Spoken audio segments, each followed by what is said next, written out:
I realized my wife had already stopped telling me the truth. The moment she started answering everything with "it's fine." And the worst part? I believed her. If you had asked me what my marriage was like, I would have said, calm. That was the word I used. Calm. I was 45, married for 18 years. 2 kids, Ethan, 16, and Lily, 11. We lived in Ohio. Nothing special, nothing broken, just a life that worked. My wife, Megan, used to be expressive. Not loud, but honest. If something bothered her, she'd say it. If something felt off, she'd bring it up. If something between us didn't feel right, she wouldn't let it sit. Can we talk about something? She'd say. I don't know why, but this feels different. I feel like we're not really connecting lately. And if I'm being honest, that used to drain me. Not because I didn't care, but because I didn't see things the same way. I'm not the kind of person who sits inside feelings. I move past things quickly. If something doesn't make sense, I simplify it. If something feels uncomfortable, I shrink it. If something feels emotional, I try to make it logical. So when Megan would bring something to me, I'd respond the way I always do. It's not that serious. You're overthinking it. It's fine. That phrase became my default. It's fine. I thought I was helping, keeping things from turning into problems, keeping the relationship stable, keeping everything under control. And for a while, it seemed like it worked. Less tension, less long conversations, less emotional weight in the house. Just calm. And I told myself, this is what a good marriage looks like. That was my first mistake. Megan didn't stop being honest all at once. She adjusted, brought things up less, pushed less, stopped circling back. And eventually, she started matching me. If I said it's fine, she said it too. At first, I didn't notice, because from my side, everything got easier. No pressure, no heavy conversations, just peace. But there's a difference between peace and avoidance, and I didn't see it. The first moment something felt off was small. It always is. I came home late one night. Nothing unusual. Work ran long. I walked in expecting something. Not anger, just acknowledgement. Megan was in the kitchen, cooking, music playing quietly. Hey, I said. She looked up, smiled. Hey, then went back to what she was doing. That was it. No, you're late. No, you said you'd be home earlier. Nothing. I stood there longer than I needed to, waiting for the version of her that used to react. It didn't show up. I got stuck at work, I said. She nodded. It's fine. That phrase again. But this time, it didn't sound like mine. It sounded like distance. A few days later, it happened again. Different situation. Same feeling. I forgot something important. Lily had a small school event. I didn't go. Didn't even remember until I got home. I expected disappointment. At least a little. Instead, Megan just said, she did great. That was it. No emotion. No reaction. Just information. And something inside me shifted. Not fully, but enough. Enough to feel uneasy. The next change was harder to ignore. Megan stopped bringing things to me. Not just problems. Everything. Her day. Her thoughts. Her frustrations. All the small things that used to connect us started disappearing. And I didn't notice it right away. Because I wasn't bringing much either. We had both quietly stopped showing up. But only one of us stopped expecting anything back. One night, we were sitting on the couch. TV on. Same routine. Megan was on her phone. I was half watching something.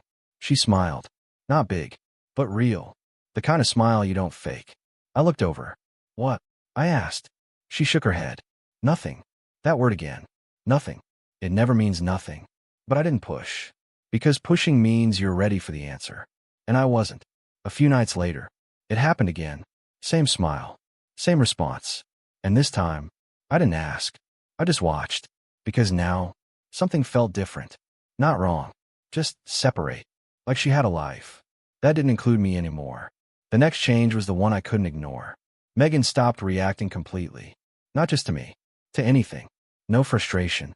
No complaints. No emotional shifts. Just steady. At first, I told myself, this is what stability looks like. But slowly, that idea started to crack. Because stability still has presence. This didn't.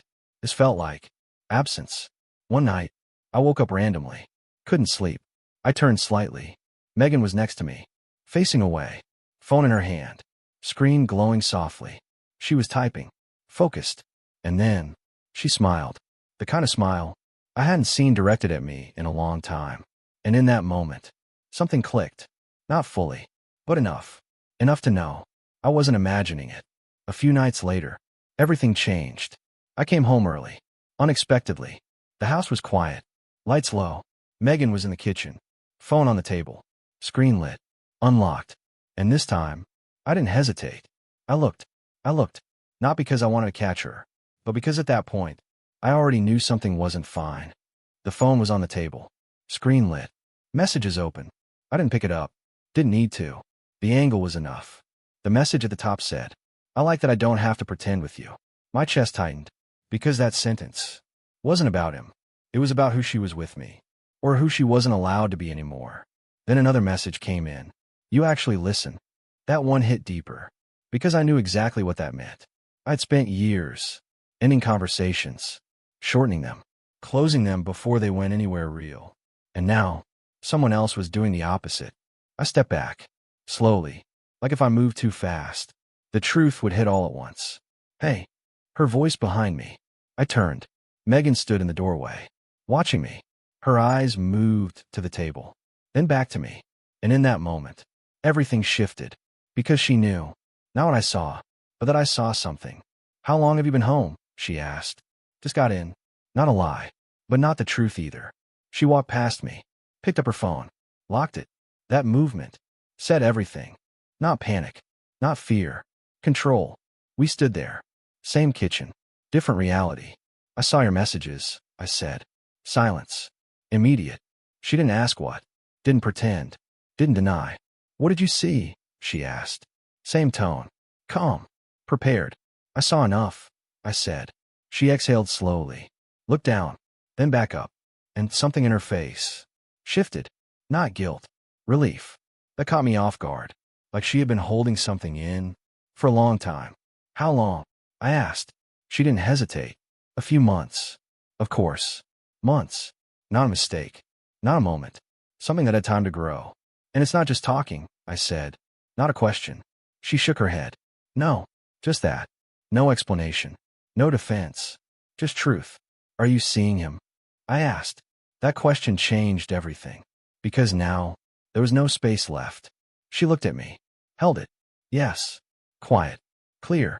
I nodded once. No anger. No reaction. Because at that point, I already knew. "How long have you felt like this?" I asked. That question made her pause. Not about him. About us. "A long time," she said. That answer again. Heavy. "Before him?" I asked. She nodded. Yes.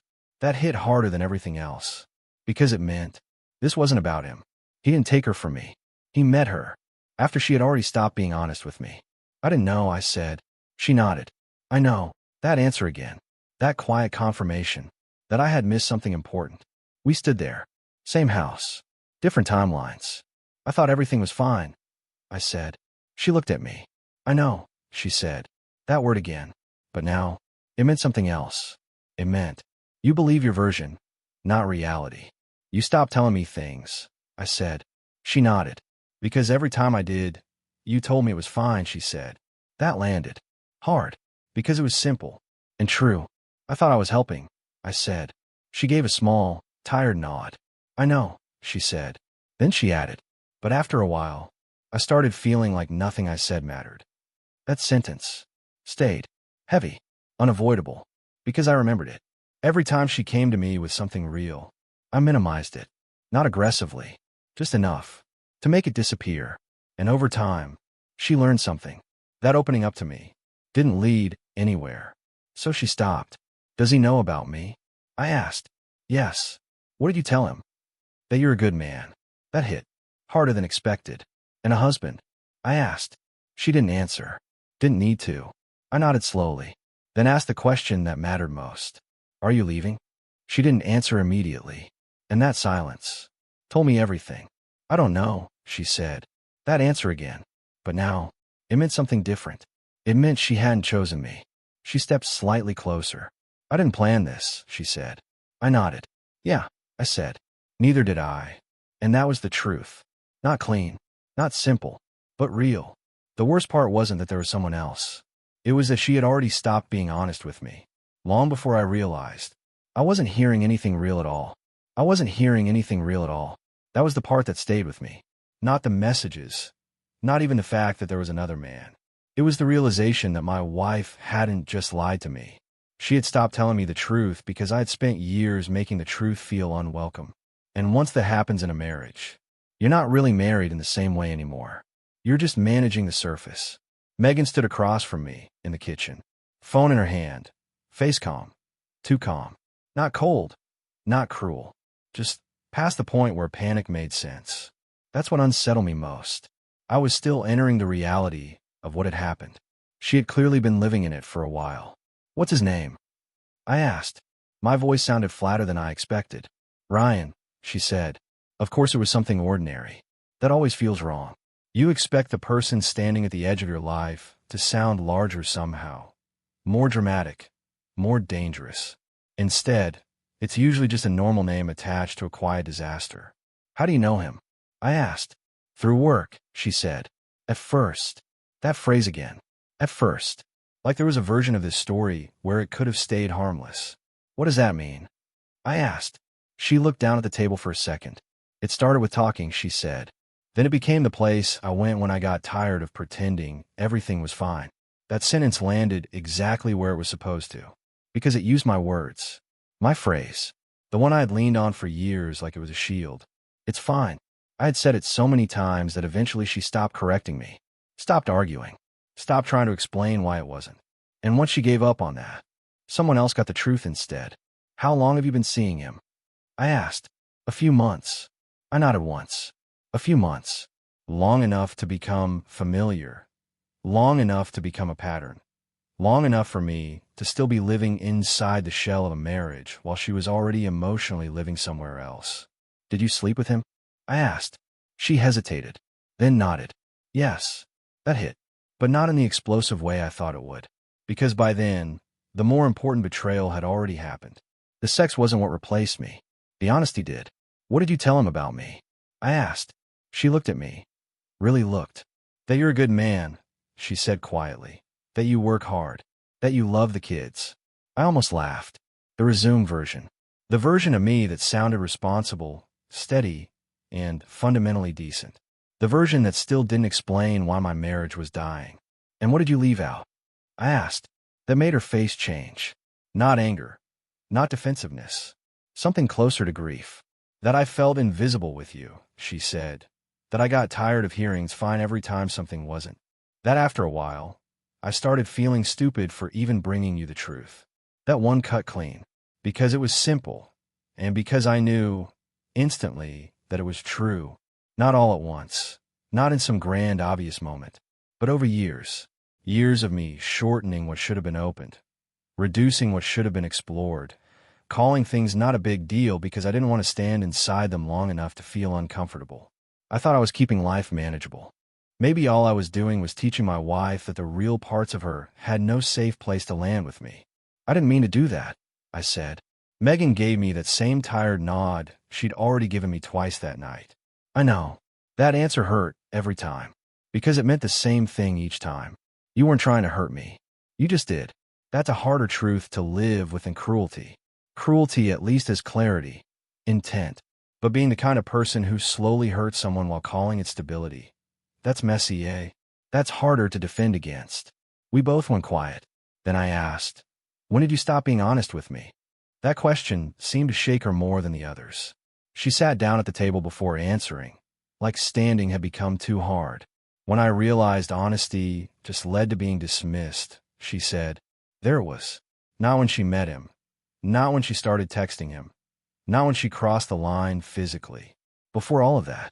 When truth stopped having movement in our marriage. When telling me how she really felt led nowhere except back to the same wall. I remembered all of it then, in flashes I wish I could shut off. Can we talk? I don't think I'm okay. This feels different. Why does it feel like you're not really here? And my answers. You're stressed. It's not that serious. You're reading too much into it. It's fine. I didn't ignore her. Somehow that's worse.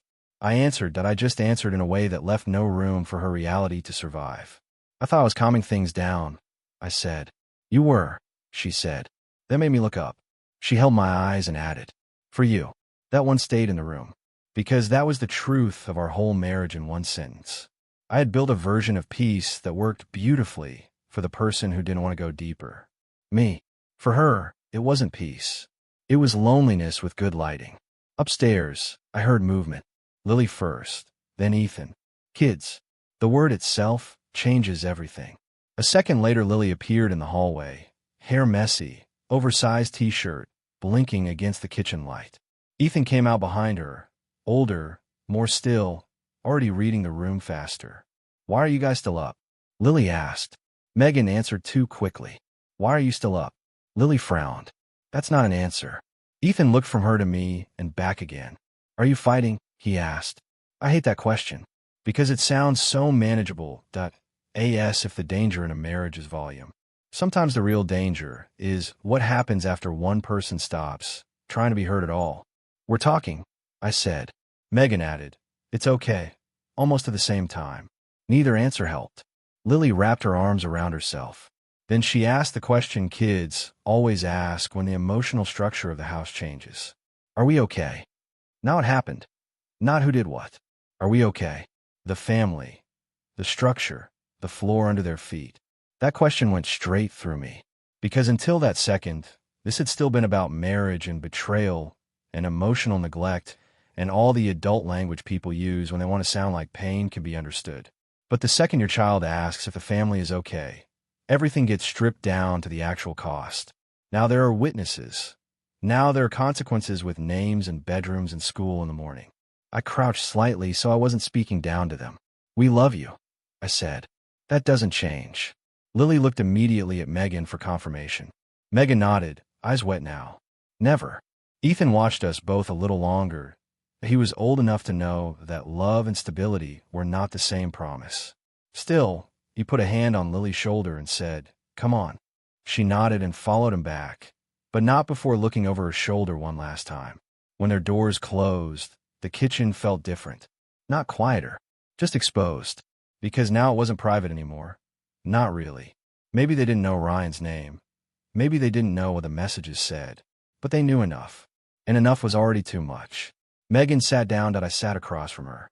Same table. Same house. Too much shared history. Not enough shared truth. After a long silence, I asked the cleanest question left. "Are you willing to end it?" That changed everything. Because suddenly, all the context disappeared, and no more WHY, and no more history, and no more, how did we get here? Just, "Are you willing to end it?"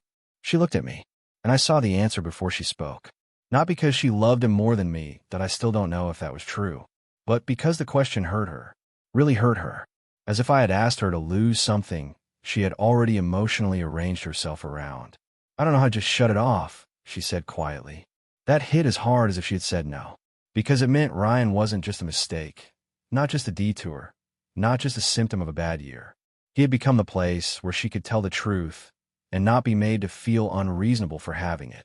And once that happens, you're no longer trying to save a marriage from temptation. You're trying to save it from a second emotional home.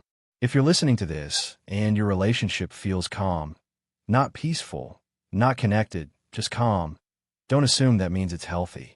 Don't wait for proof. Don't wait for the glowing phone on the kitchen table. Don't wait until every answer becomes "it's fine." And don't wait until your kids ask whether the family is okay. Most marriages don't end in one big moment. They end in repeated dismissals. I end tiny phrases that I end the slow death of honest conversation. One person keeps bringing the truth. The other keeps sanding it down until it no longer sounds urgent enough to matter. Eventually the truth stops coming there altogether. And once that happens, it usually goes somewhere else.